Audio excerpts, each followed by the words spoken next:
Hey everyone, it's Desiree, and today we are going to have fun making a pop-up card.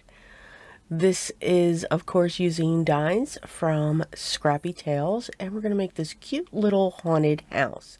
And I'm going to show you a bunch of tips and tricks along the way, because you can see there's a lot of black cardstock when it comes to this image. The dies that I will be using is the A7 Haunted House pop-up and also the pumpkin kitties, because they are just way too cute, right? I'm just saying. I've taken care of all of the die cutting off camera, and we are just going to start putting things together. What I do like to do when it comes to a pop-up card, and yes, this is actually going to be a functioning pop-up card. Most of you know that when I make these pop-ups, I make them kind of permanent. They would not go into an envelope because I just think they should be home decor. I think these are a great way to use our stash, use our scraps, and decorate our home. Absolutely. That is what I am all about.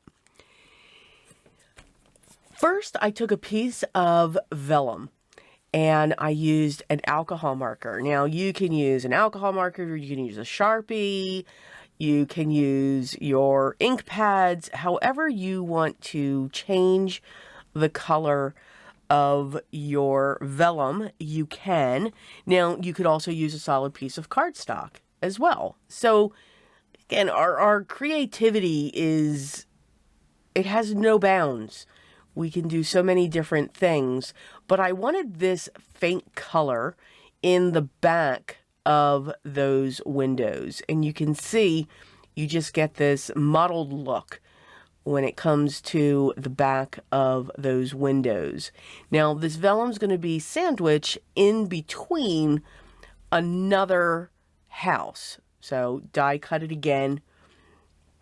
And now we've got the house on the front and the back. So we've created this sandwich.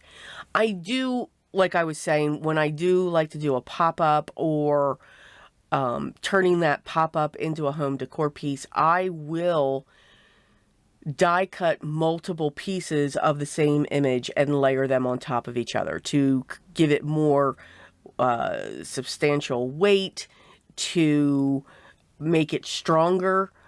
Even though we may use a thicker cardstock, just having those two layers will help it to stand up and stand the test of time for if we are making it that home decor or your recipient wanting to turn it into a home decor piece. I have all of the small pieces colored, or cut out. Now you can see I'm using a lot of black. I'm using dark brown, grays, and greens, and purples just to pull in those colors. And I'm using these small pouncers that I had gotten off of Amazon. I think they are a great way to just pounce your color on. If maybe you only have the rainbow colors plus white and black and a craft or a brown. It's a great way to just add those colors, and you can change the color of your cardstock. So we don't need to have every color cardstock. And again, I know somebody always comments, but you do. And I said, I do. Yes, I do. But you do not. You know, just because somebody has all of this does not mean that we have to have all of that. So I encourage you to dig into your stash, and when you have inks, use those inks to change those colors up. Now, since we're using so much black and so much gray, your white pigment ink, if you have that ink pad, is your friend. Yes, because it'll add these highlights to your images. And you can see now I'm going around the edge of the haunted house itself. So while we're using black, we're just adding this texture. It's going to help it to stand out. It's like creating a highlight. I don't know if I'm explaining this correctly, but hopefully you'll get what I'm saying. White pigment ink is a great way to continue to use those dark colors, you know, whether they're macabre or you know, whatever it is you're looking at, especially around fall and Halloween. Now, fall, of course, pulls in vintage photo. Well, okay, vintage photo for me pulls in all year round, but your white can just help separate when you have black on top of black on top of black. And we're going to have that with this piece because I have black cats. I have a black haunted house. I have a very dark tree. So all of those elements would get lost. So just like I use the vintage photo to separate and add these layers together, I'm doing the same thing with white pigment. And with a pouncer, it just adds that perfect amount. Just absolutely adds that perfect amount. Whenever you're adding any inks for color or doing ink blending or anything like that, start out light and keep adding. If we go in heavy-handed right off the bat, we can't take away, but we can add. It's the same principle that I say when it comes to colored pencils or watercolor or any type of medium where we're adding another color on top of something else. Start out light, then just keep adding until you get the desired color or shade or whatever term you're looking for that you want so that you can achieve that. Does it add a little bit of time? Sure. But in the long run, you'll be happy. Again, take that time. Enjoy the process. I've worked on the gates. So the gates around or the fence around the house has been in lime green along with the door and the shutters. The roofs are going to be purple. And I added on, so for anything that was green, I added a little bit of Distress Ink green. I think it was Mowed Lawn. For the purple, I added a little bit of Villainous Potion because it's awesome. Do you have to add those colors? Do you have to be like on like? Absolutely not. You could have used Black Soot. You could have used a gray. Whatever colors that you have, let's use them. Let's dust them off and let's use them. When you're adding ink to a cardstock, you're not going to get mud. You know, if we add a wet color to another wet color like purple and yellow, and they're both wet, yes, they will mix and create a brown. It's what we refer to as mud. Okay? As I'm thinking there, my fingers are tapping. So think about that when we're looking at our pieces. For the outline of the windows, I chose a gray. What I do love about die sets like this, especially Sabrina's dies, I get asked many times, what are my favorite dies? What's my favorite type of collection? And I have to be honest, my absolute favorite is Scrappy Tails. I don't know how Sabrina does it, but she thinks of every detail.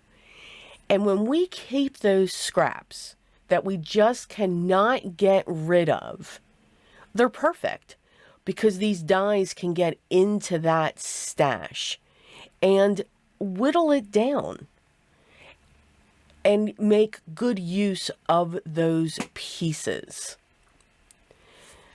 Now, my second favorite when it comes to dies is Spellbinders. And you guys see this on my channel. But I do love the fact that all of these items are just thought about when it comes to die cutting. For me, die cutting is like a puzzle. And when I was a kid, I loved puzzles. Puzzles and colored pencils. They were, if you saw me, I had one of those things in front of me. Or I was using my colored pencils in a coloring book and just having fun. Because to me, using colored pencils on a picture is like a puzzle as well, because you're bringing it to life. Same thing you do when you put a puzzle together. You're bringing it to life. You're putting those pieces together. So I really do enjoy it. I don't know if my die cutting machine likes it, but I mean, there's times where my die cutting machine cringes and say, no, give me a break. But I do enjoy the look of a die cut. You automatically get texture. You automatically get dimension. You automatically get these layers. And in a way, you're collaging with these die cuts as well. We are on the, let me check that name again, Pumpkin Kitties. I was going to say Kitty Pumpkins. And we are just putting those together. Now, I always die cut more than what I need. I never know what the composition of what I'm putting together is going to look like. How many pieces am I going to use? How many pumpkins am I going to place down? How many cats am I going to put around? So I always die cut more. They don't go in the trash. They go in a little container that I have where all of my extra die cuts go, whether it's a frame, a floral, whether it's put together already or whether it's just the pieces. They all just get dumped into this little, it's not little, okay, this container, let's just call it a container, that I have. For me, that's something that I use to unlock being blocked. We all get into that world of being blocked. And for me, when I pull that out and start using these pieces and creating a scene or creating little note cards, to me, that helps me to unblock. Okay, let's get back to what I was doing here. You saw I was putting all my pieces together, got the house together. Now, in this set, you also get this grass. So I just pounced a bunch of green on. I'm not looking for a perfect blend. I will never provide for a perfect blend. Honestly, I don't have patience. I have no patience. Yes, I have patience for die cutting. Okay, before somebody tells me, well, this is patience. Absolutely. But to add those colors, I like the mottled look. I like the scrappy look. No pun intended. I just like that. To me, that looks more natural. And as I'm putting these black fences on top, it hides the fact that it's not a perfect blend. You just see these different shades of green. I'm going to take the longer strip and I'm going to attach it to the back of the house, and then I'm going to attach the other side to the back of the house. Now remember, we've got 2 layers of the house, so you don't want to butt the score line right up to the edge. It's not going to fold correctly. So just keep that in mind if you have double layers and you're not using just a single layer of card, you want to make sure that you leave for that room a little bit. Now for me, whenever I've made a pop-up card, it always goes one way better. But always move your piece back and forth. That starts breaking down the fibers. It does not break your cardstock or rip it. It just helps it to bend and keep that shape and be able to bounce back. I did have another piece of the backing of the house, and I put that then on top so that you didn't see the 2 tabs of the grass coming around. Now here's where I made a boo-boo. So I wanted to create like an easel so that this piece would flip up. Now I glued it the wrong way. So thought about, okay, let's remove the glue. Let's cover it with another piece of cardstock. Yeah, nothing was working. So we're just going to cut that off. Yep. We're going to use our scissors and we are going to score along that top. And we're just going to set it in place without the top. So we still have that hinge so that we can write our message underneath. of that. Now, you don't have to do that step. That's just something that I did. If when I give this to the recipient, if they want to put it out as a home decor piece, then it's not the message that I write, depending upon what I write, isn't showing. It's got a way to hide itself. Now I'm going to put the bridge in behind the grass area, and I like to put one side in and then flatten it out so that I know it'll be even going across. Now it's time for the fun. This was all fun, actually. We're going to add some more color to our pumpkins. We're just going to pounce. I'm actually using a dark orange. I believe this is crackling campfire. And just putting that around. Again, no rhyme or reason. Just having fun. These pouncers, this is like the first time I've used these. These were a lot of fun. I had way too much fun with these. And just adding colors around the mouth, around the bottom, around the eyes, and just had some fun with that. Adding a little bit of color, I've got just some plain pumpkins, and I've got a few with the cats on them. Again, not quite sure which ones I'm going to use, which ones are going to be placed, but just have them ready for the go. So have fun with your colors. Look at how you're putting your compositions together. Here I'm deciding, I know this folds better when it goes to the right, so that's where I want the tree. But I also want to make sure, if I did decide to put this in a card, I did flatten it out so that it will fit in a 5x7 envelope. This is not, though, the type of card that I would put in an envelope and send through the mail. This is the type of card that I would put in a padded envelope, like a 6x9, to make sure, and I would put, you know, sleeves around it. It would sit inside another sleeve so that nothing would get caught inside the padded envelope, just to make sure that it's protected. Now that we have our tree set, I've got 3 ghosts, one coming from the top of the house, another one looking like it's coming out of that window, and then hanging out in the tree.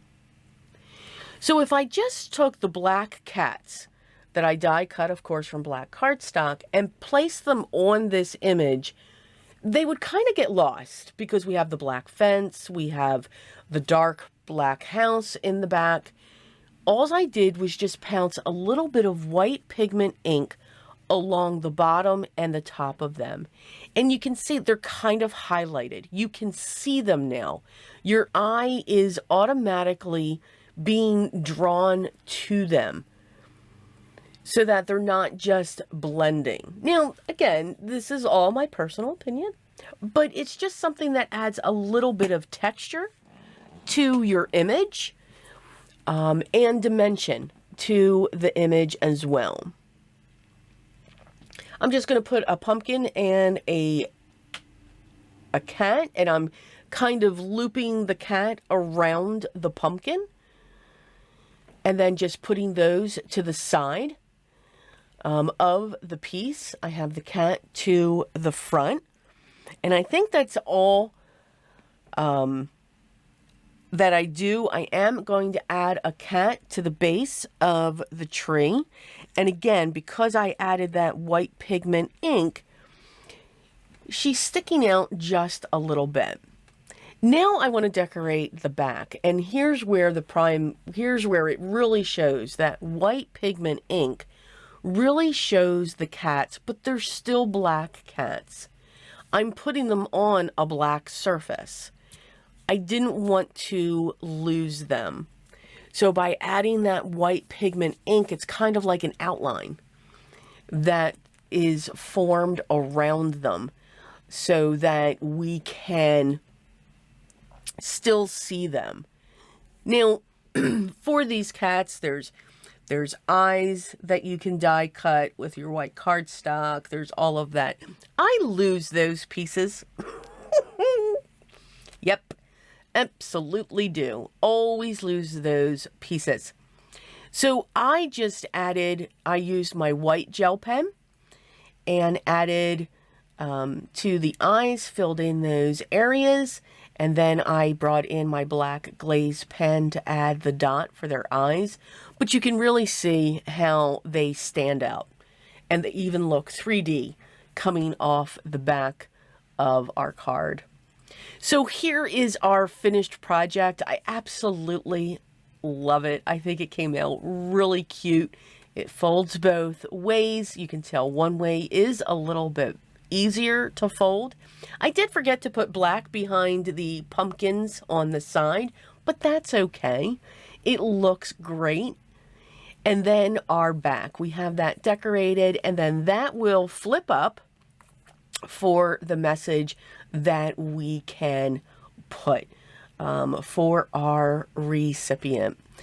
Even though there's a lot of cardstock there, that easel piece is helping it to stay forward or to stay upright. It won't tilt back. And that's another reason why I did want to put that piece there as well. So I hope you had fun. I hope I gave you some tips. Yes, I gabbed because I always do. That's my nature. But I hope you kind of see the different techniques that I used in here and that you can apply it to your own stash. If you're interested in the products that I use, they will be listed down in the video description below. And as always, any questions you have, make sure you leave those there as well, and I will get back to you as soon as I can. Make sure you subscribe, make sure you hit that thumbs up, and ring the bell so that you'll know when the next video is ready for you to watch. But most of all, enjoy the process, have fun creating your art, dig into that stash, dust some items off, and just have some fun. But most of all, always remember what's most important. Be creative in everything that you do every day. I will talk to you in the next video, and until then, stay safe and take care.